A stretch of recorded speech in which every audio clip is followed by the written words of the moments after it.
सिद्धार्थ यादव जी, क्या आपके जो कमंडल की राजनीति है, जिसमें आप राम मंदिर बार बार समझा रहे हैं देश को, वोटर्स को, उस पर यह कमंडल की राजनीति भारी नहीं पड़ेगी? क्या ये कमंडल 2 नहीं है? अगर बिहार के बाद देखिए मध्य प्रदेश हो, कमलनाथ कहते हैं कास्ट सेंसस करेंगे, हम आरक्षण बढ़ाएंगे ओबीसी का, तमाम जो जाति के आधार पर, ये सच्चाई है भारत की राजनीति की, जाति के आधार पर वोट होता है।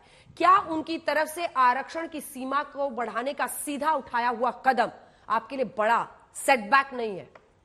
देखिए अंजना जी, बिल्कुल भी ऐसा नहीं है। हमारी राजनीति तो बहुत शुरुआत से सबका साथ सबका विकास की राजनीति रही। आज बिहार में जो आरक्षण का बिल नीतीश कुमार जी की सरकार लेकर के आई, उसका तो सबने समर्थन किया। विरोध वहां है ही नहीं। विरोध कहां पर है? विरोध यहां पर है कि आरक्षण का बिल ला करके या आरक्षण को बढ़ा करके ये पिछड़ों के हाथ में एक झुंझुना पकड़ाने जैसा है, या वास्तव में पिछड़ों के लिए कुछ किया जाएगा? ऐसी क्या जल्दी थी कि जिस प्रदेश में 5 साल में ग्रेजुएशन नहीं हो पा रही, वहां 3 महीने में एक पूरा सर्वे करवा दिया, उसका आर्थिक सर्वेक्षण भी नहीं किया, और वो ये भी नहीं जान पाए कि कौन कितना गरीब था। अंततः जब लेकर के आए गरीबी, तो क्या आंकड़े सामने आए देश के सामने? क्या देखने को मिला? आज 16% लोग ऐसे हैं बिहार प्रदेश के अंदर जो मजदूरी कर रहे हैं। 67% वो हैं जो कामगार नहीं है, उनको या तो गृहिणी के क्षेत्र में डाल दिया या फिर उनको विद्यार्थी मान लिया गया है।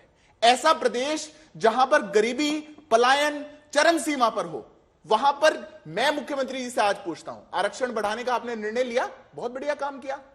आज तक का जितना आरक्षण था उसमें पिछड़ों को कितना दिया, इसका भी तो कभी जवाब देंगे। अरे जो ऑलरेडी दिया जा रहा था उसमें पिछड़ों को कितना दे पाए आप? आज पिछड़े वर्ग के 1.75% लोग ही सरकारी नौकरी में हैं, उसके अलावा गरीब लोगों का कुछ नहीं।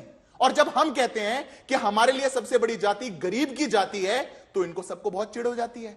ये जो नया नया ओबीसी सीख कर आए हैं राहुल जी एंड कंपनी, जिनको कुछ साल पहले तक पता भी नहीं था कि ओबीसी का फुल फॉर्म क्या होता है, अभी नया नया सीख लिया कि अदर बैकवर्ड क्लास कुछ है और उसको रट लगाने लग गए हैं। उनसे कभी पूछा जाएगा नहीं जाएगा कि आपने पिछड़ों के लिए क्या किया? आप कहां थे तब जब हम national commission for backward classes के लिए बिल लेकर के आए थे संसद में, और हमने कहा था इसको संवैधानिक दर्जा दिया जाए, और इन सभी विपक्षी पार्टियों ने उसका विरोध किया था, सदन के पटल पर किया था। क्यों आप थे पिछड़ों के विरोधी? आप जब सत्ता में थे आप ले आते, विश्वकर्मा योजना ले आते, फिशरीज का डिपार्टमेंट ले आते, ऑल इंडिया मेडिकल सीट्स में आप आरक्षण देते। अरे जितना आरक्षण था उसके लिए आपने क्या किया? नीतीश बाबू उस पर बात नहीं करेंगे, क्योंकि ये एक पूरा पॉलिटिकल एजेंडा है। ये तो चुनाव से पहले खेले जाने वाला, लोगों को गुमराह करने वाला एक ऐसा पैतरा वो सोच रहे हैं कि अब मैं जात बात में बांट करके गुमराह कर दूंगा। लेकिन अमित शाह, देश के गृह मंत्री, एक छोटा सा आपसे जवाब है, आंखों में धूल तो नहीं झोंक रहे हैं आप? क्योंकि उन्होंने कहा इन्फ्लेटेड नंबर्स दिखाया जा रहा है यादवों का, मुस्लिम का, तो आप कास्ट के आधार पर क्या पॉलिटिक्स कर रही है, लोग समझ नहीं पाएंगे क्या? मुजफ्फरपुर में अमित शाह जी ने कहा है। देखिए अंजना जी, ये पूरा जो बिल नया पूरा एक प्रपोजल ये लाया गया, किस आधार पर लाया गया? जो सर्वे के आधार पर लाया गया। वो सर्वे अगर इतना ही सात्विक था, इतना ही अच्छा था, तो पूरा पब्लिक कर दीजिए, बता दीजिए पंचायत स्तर तक कौन कितना किस जाति का किस गांव में रहता है, ताकि गांव वाले भी जान ले। एक रहस्यमय तरीके से आपने सर्वे करवाया, 3 महीने में ना जाने आपने कौन सा कहां का डेटा दिया, और आपने उस पर बेस करके कह दिया कि हम पिछड़ों के सबसे बड़े सरोकार करने वाले हैं और हम ये नया आरक्षण लेकर। चलिए ठीक है रोहन जी, आप पिछड़ों के लिए क्या करते हैं पूरा देश जानता है। ये मंदिर आप जात क्या फर्क है?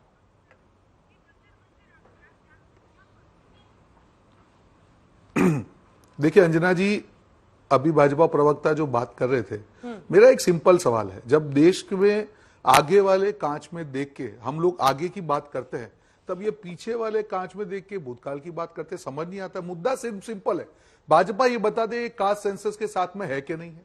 भाजपा ने अभी तक हमेशा प्रधानमंत्री जी ने यह कहा कि मैं ओबीसी हूं, मैं ओबीसी कास्ट से आता हूं। पूरे देश में पहला चुनाव नहीं, दोनों चुनाव उन्होंने बताया कि मैं ओबीसी के साथ में हूं, मैं खुद ओबीसी हूं।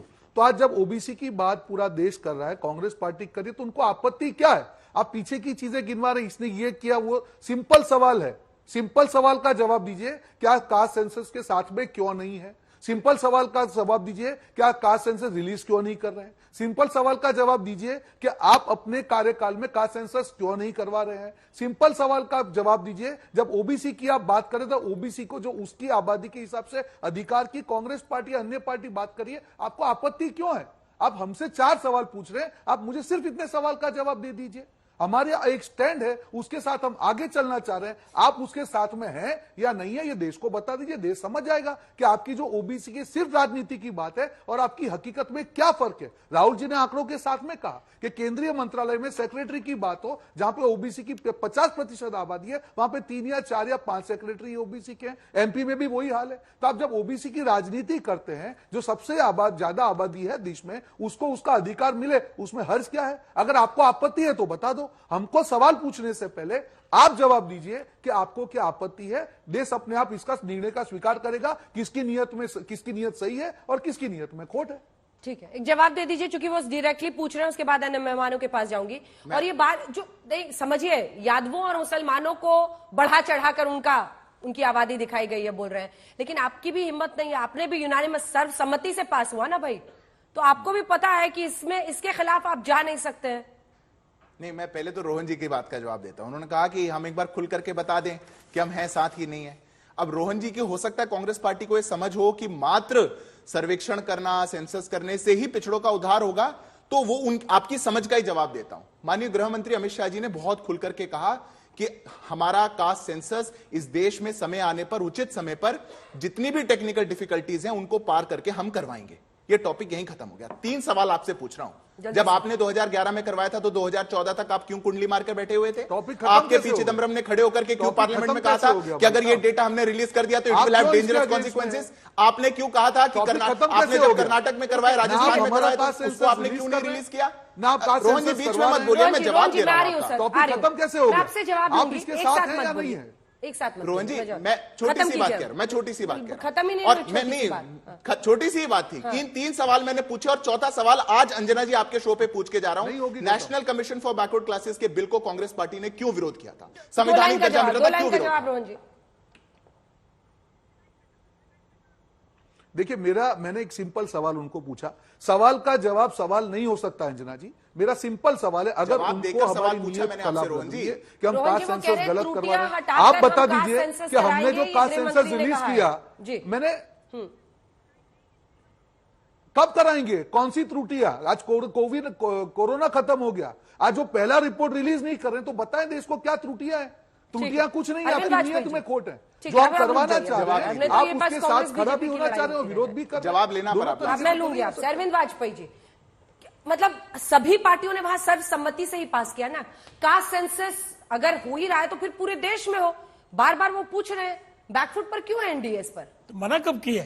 ना प्रधानमंत्री ने मना किया, ना गृह मंत्री ने मना किया। एक सेकंड, ना प्रधानमंत्री जी ने मना किया, ना गृह मंत्री जी ने मना किया। और उसके गवाह नीतीश बाबू और ये तेजस्वी और सब पूरा डेलीगेशन जब प्रधानमंत्री जी से मिलके आया, आके नीतीश बाबू ने प्रेस कॉन्फ्रेंस करके मीडिया के सामने कहा कि प्रधानमंत्री जी ने जातिगत जनगणना कराने से इनकार नहीं किया है। ये ऑन रिकॉर्ड है। तो जब हम मना ही कर रहे हैं तो टाइमिंग का देखिए, सरकार को निर्णय लेना है, कब कराना है कब नहीं कराना, वो सरकार कराएगी। नंबर 1। नंबर 2, ये बिहार में राजनीतिक पैतरा है अंजना जी। आप इतने सीनियर पत्रकार हो, 2007 में इन्हीं नीतीश बाबू ने दलित और महादलित डिवीजन किया था, पिछड़ा और अति पिछड़े का डिवीजन किया था। क्या परिणाम निकला उसका? आज जो सर्वे इन्होंने ही कराया है, इन्हीं का सर्वे, जबकि हम कह रहे हैं कि गलत सर्वे है, लेकिन उसके बावजूद भी उसमें रिकॉर्ड यह है कि 34% लोग परिवार अभी भी गरीबी रेखा के नीचे हैं। 94 लाख परिवार तो कहां पहुंचाया?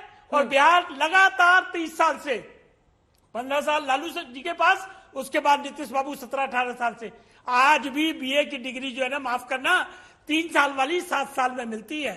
और हेल्थ इंडेक्स में नीचे से तीसरा नंबर है। किस किस को मैं गिनाऊं, क्या क्या गिनाऊं?